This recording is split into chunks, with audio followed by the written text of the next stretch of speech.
Now to an incredible story of survival for a Sydney man who suffered a heart attack in the city's south, and the stars are lining to save his life. Riding his bike through Bangor Bypass, John Allum suffered a heart attack and collapsed. Luckily, off-duty firefighter Chris was on his way to work and spotted him. Saw him sort of collapse, slumped over in the garden with his legs sticking out of the bushes. He stopped to assist but didn't have his phone to call for help. Coincidentally, a fellow firey, Peter, was driving past and was flagged down by Chris. While the two performed CPR on John, more backup arrived. An off-duty police officer who flagged down a passing ambulance. I just remember the calm that between Chris, Pat and I in terms of what we were, saying to each other, how things were going to happen. It's defibrillator saving John's life. Wow. Holy moly. A lot of luck. For all of that to align like that. And today, after undergoing a quadruple bypass, John joins us with his wife, Mary, and the two fireys who saved his life. Guys, so nice to see you and have you on the show. John, how is it to stand next to the guys who brought you back to life? I feel very proud to be an Australian, and I think they're great Australians. I think today we're celebrating St Patrick's Day.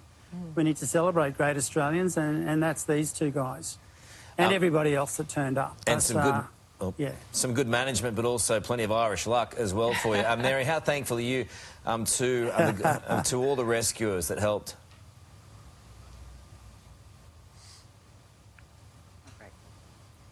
No, you, Mary, you. Oh, did they ask me? Yes. I'm eternal. Oh, sorry, Karl. Didn't hear that. My name. I will be forever grateful that that Chris stopped first of all, because it was where he saw his legs dangling out was quite obscure. So for him to do a double take and stop 100 metres down the road and then go back and help him, I will be eternally grateful. We're going to be joined at the hips, I think, for the rest of our lives. Oh, I love that. I love that so much. Chris, I mean, thank goodness you spotted his legs in the bush there. Just talk us through it.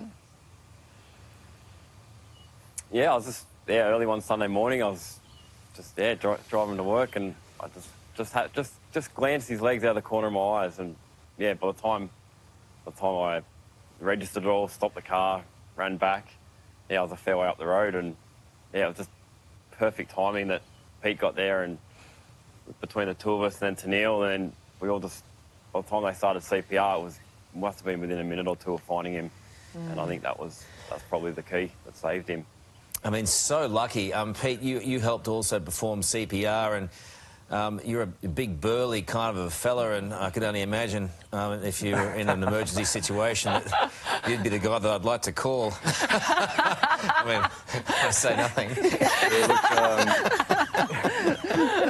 Tell him what you told me. Yeah, go on. Oh, look, I did crack a few of his ribs, but oh yeah. Look, Chris and I, we're trained in this, and through fire rescue, and early CPR and defibrillation is the key to these cases. Yes. So I'm just happy we were there to help, and we could do what we could do for him. John, how do you even put into words how you feel about the fact that you're alive today, and it's thanks to these blokes beside you? Yeah, look, I've been saying since I've been aware of my surroundings, which is my surgery.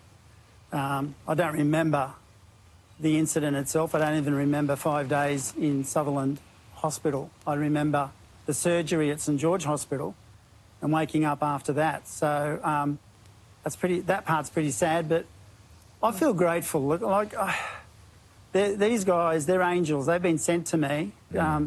When you look at the whole incident and them turning up, and then the paramedics turning up a few minutes later, and the off-duty police officer who's based at Auburn, of all places, for her to be there and contribute as well. All those ducks lined up, and these guys work in this area. They know how unusual that is. So it was meant to happen. I feel grateful. I feel proud to be an Australian, and I think they're great Australians, and they should be applauded for what they've done. And the story should be told over and over again for their benefit, not mine. And we should talk about CPR. Everybody should learn CPR. We should learn it at school. We should promote it. And these defibrillators, thanks to Kerry Packer, we have it in our ambulances, but why don't we have it in our businesses? You know, in our clubs, in our churches, in our schools. It's a tax deduction for the businesses. I'm an accountant. So, you know, it's between the CPR and the defibrillator, it was minutes. It was minutes. So well, I'm very fortunate. Well, we're sure glad you're here. I know Mary is as well.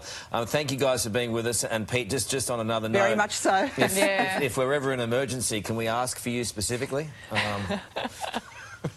Yes. I can send you my number after the show. And Chris, I don't want Chris feeling left out. Chris, I want you there too, OK? Peter's getting all the love. Yes, definitely. Definitely. The best. I'll back him up. Yes. Thank you guys. What a lovely...